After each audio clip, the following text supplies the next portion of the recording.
Dr. Dennis Harper, who is the executive director of Gen Yes, which you heard briefly mentioned by Bob as a really incredible, innovative program that empowers children to develop high levels of technical skill, but also leadership skills as well.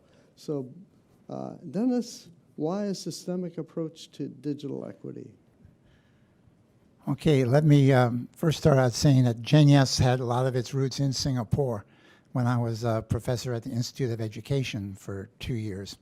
So that's kind of brings back a few memories, and went on from there to go to the University of Helsinki, where myself and 4,000 kids wired the entire country of Finland, and then prepared them to train their teachers how to integrate all of that into their classrooms. And both Singapore and Finland have pretty cool education systems, I gotta say.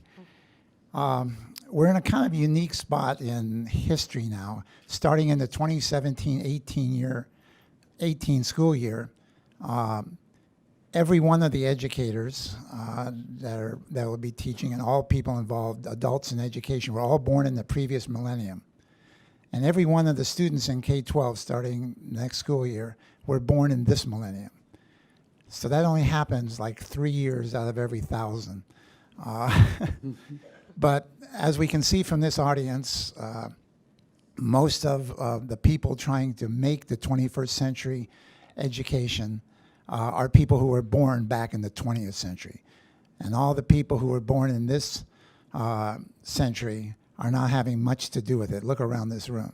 There's nobody born in this century in this room. Yet we're the ones that are trying to create the 21st century. And considering that there are approximately 80 million K-12 students in this country that fall in that category, we're sort of kind of overlooking a pretty vast amount of expertise and energy here. And when you consider about half of the students from 10 to 17, there's 40 million of those students around the country. And you know, we have to start trusting them and giving them responsibility. So another thing to consider is that kids make up 90+% of the people who are in the school. Teachers are only 4%. Yet compare the number of times that the word professional development for teachers and educators has been said as compared to kid development, which is actually the major reason that schools exist. You don't build schools to develop teachers. You build schools to develop kids. And of course, I'm not knocking teachers. I started middle school teacher in Los Angeles. But my wife's been a second grade teacher for 48 years and still at it. But the real reason is really working with these kids. So that's where I've done a lot of work. We started Generation Yes 20 years ago. I finally got out of the university level based in Olympia, Washington. We got a big grant from the U.S. Department of Education to develop a curriculum to prepare kids, because you just can't go tell a kid, hey, go help the science teacher teach science better using technology. The kid look at you like you're crazy. And like you said, the kids don't really have the tech skills to teach teachers and their peers.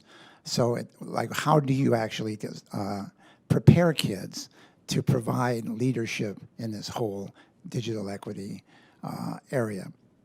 So another thing you often hear is that, well, the kids are the future, but our kind of philosophy, the kids are here now. As a matter of fact, I'm the future. I'm an old guy, but I'm not dead. I'm the future too. So we're all the future, but we're all here now as well. So the kids are here now, and it's taken us 20 years and a lot of research. Gen Yes is the most researched ed tech project in the history of ed tech worldwide. $30 million have gone into the best way to prepare teams of kids in your school to provide this service. So in a Gen Yes school, all the new technology comes to the kids first, whether it's smart boards or software or LMSs or anything. The team of Gen Yes kids learns it first, and they provide the PD to the teachers, one-to-one. And over the past 20 years, 250,000 teachers have completed a survey. And one question we always ask is, do you prefer learning about technology and integrating technology from your students or from adults. And 98% of 250,000 people who answered the survey said, we prefer learning from the kids. Yet, well over 98% of PD is given by adults to adults. So we're doing things just the opposite of the way things work, which is kind of happens a lot in this country, but that's another story.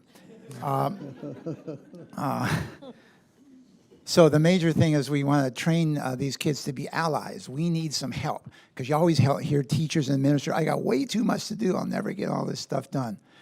Well, you have to think, what can these students do? Can they build the databases to keep track of the inventory of the computers? And we emphasize not necessarily the infrastructure support, but more helping teachers build resources, helping teachers set up teleconferences. It doesn't really matter if the teachers know how to do these technology skills. The kids should be doing things. Schools were built for kids to do things. There's 1 million jobs in the country where adults do things. There's only one place where kids are supposed to do things, that's schools. So let them do things. Like, for instance, in Olympia, no adult can post anything to a district, school, or teacher's website. Only a Gen Yes kid can post on a website and create the websites and design the websites. And the philosophy is schools were built for kids to do things, and schools' main object is student learning, and the best way to learn is to do things. We all know that, so let's do that. But it's not as easy as it sounds, but I think it's there. So basically, kids help IT staff, they help teachers, but more importantly, in this discussion and in this building, they also help the community. And so kids learning and teaching kids who have taken advantage of the digital opportunity, working with those kids to help their parents, to help troubleshoot what happens when all the lights turn red on your Comcast router there, and how do you reboot that? So the kids help other kids before they even get this connectivity. One of the things they can do is make sure that the kids know how to use that. So I think I'm 4 minutes into my 5 minutes, so I'll just wrap it up real quick here. But as the kids are doing this, they're learning more than tech skills, obviously. They're learning people skills because they're working with teachers. They're working on teams to create large projects. And of course, they're doing a lot of problem-solving skills, all the things that workplace and workforce. And they're actually working in a workplace. People forget that schools are the largest workplace on earth. Schools are the biggest, I don't want to use the word business, but the biggest organization. We can't run schools as business, but we're not selling cars or toilet paper. We're actually working with kids, and it's a little different than a business. But these workplace experiences that kids are getting, and of course, interest in technology, and this is why you want to start with kids as young as 3rd grade. So Bob coined the term digital equity ambassadors, and so that's kind of what they call these kids, different things in different schools using the Gen Yes program. We have about 2,200 schools. You can read more about it in this brochure. There's lots of them out on the table out there. But we look forward to really, for the first time, and Bob can convince anybody to do anything. And he's a fantastic guy, and that's why we kind of chose to emphasize New Hampshire to do this. So I'm happy to answer questions, at off times. Thanks. Thank you.